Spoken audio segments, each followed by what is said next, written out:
തൃശൂർ കോർപ്പറേഷനിലേക്ക് കൂടി നമുക്ക് പോകണം. സാരംഗനോടൊപ്പം ചേരുകയാണ്. സാരംഗ, തൃശൂരിലും ഈ പറയുന്നത് പോലെ കോൺഗ്രസിനുള്ളിൽ വലിയ പ്രതിഷേധങ്ങൾ നടക്കുകയാണ്. ലാലി ജെയിംസ് മേയർ സ്ഥാനത്തേക്ക് വരുമെന്നായിരുന്നു അവരുടെ പ്രതീക്ഷ. എന്നാൽ പകരം മറ്റൊരു പേരാണ് കോൺഗ്രസ് ദേശീയ നേതൃത്വം സജസ്റ്റ് ചെയ്തൊരു പേരാണ് ഇപ്പോൾ അങ്ങോട്ടേക്ക് വന്നിരിക്കുന്നതെന്നാണ് നമുക്ക് മനസ്സിലാക്കാൻ വേണ്ടി കഴിയുന്നത്. ലാലി ജെയിംസ് അവരുടെ അതൃപ്തി പരസ്യമായി പ്രകടിപ്പിക്കുകയും ചെയ്തിട്ടുണ്ട്. എന്താണ് തൃശൂരിൽ സംഭവിച്ചുകൊണ്ടിരിക്കുന്നത്?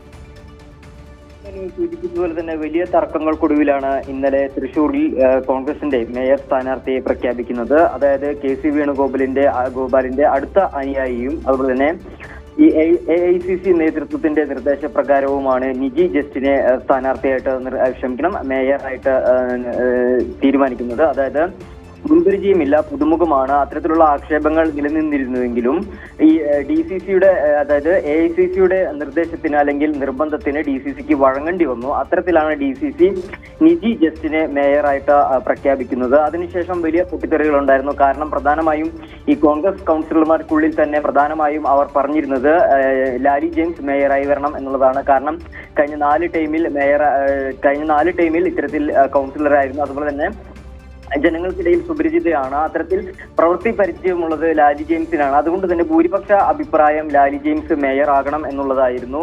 എന്നാൽ അത് ഉണ്ടായില്ല. DCCക്ക് ഒരു പക്ഷേ AICCയുടെ ഭാഗത്തു നിന്നും കർശനമായ നിർദ്ദേശം ഉണ്ടായിരിക്കും ഇത്തരത്തിൽ ഈ നിജി ജസ്റ്റിനെ മാത്രം സ്ഥാനാർത്ഥിയാക്കുക എന്നുള്ളത്. അതിനുശേഷം ഇപ്പോൾ നിലവിൽ ഒരു വലിയ തർക്കത്തിലേക്ക് അത് നീങ്ങിയിരിക്കുന്നു എന്നുള്ളതാണ്.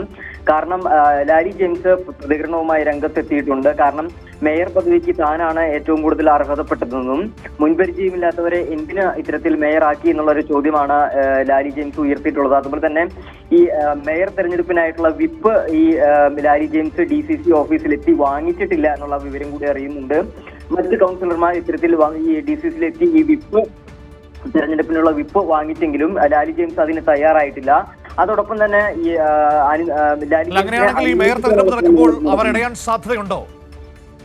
തീർച്ചയായും ഒരു വലിയ ഇടച്ചിലേക്ക് സാധ്യതയുണ്ട്. കാരണം ഈ മുതിർന്ന നേതാവ് തേറമ്പിൽ രാമകൃഷ്ണന്റെ നേതൃത്വത്തിലൊക്കെ ലാലി ജെയിംസിനെ അനുനയിപ്പിക്കാൻ ശ്രമങ്ങൾ നടക്കുന്നുണ്ടെങ്കിൽ പോലും അത് ഫലം കാണില്ല എന്നാണ് കരുതുന്നത്. കാരണം തുടക്കം മുതൽ തന്നെ, അതായത് തെരഞ്ഞെടുപ്പിന്റെ തുടക്കം മുതൽ തന്നെ ലാലി ജെയിംസിനെ ഒരു മേയർ സ്ഥാനാർത്ഥി ആക്കിക്കൊണ്ടായിരുന്നു, അല്ലെങ്കിൽ അത്തരത്തിലൊരു സംസാരവും കാര്യങ്ങളും ഒക്കെ ഉണ്ടായിരുന്നു. അതിനിടയിൽ അതുപോലെ തന്നെ ലാലി ജെയിംസും അത് ഒരുവിധം പ്രതീക്ഷയും വെച്ചിരുന്നു. എന്നാൽ അത്തരത്തിലുള്ളൊരു പ്രതീക്ഷകൾക്കൊടുവിലാണ് നിർണായകമായിട്ട് ഇന്നലെ നിജി ജസ്റ്റിനെ DCC ഈ മേയറായി പ്രഖ്യാപിക്കുന്നത്. അത് വലിയ രീതിയിലുള്ള പ്രതിഷേധത്തിലേക്ക് കടന്നിട്ടുണ്ട് എന്നാണ് മനസ്സിലാക്കുന്നത്.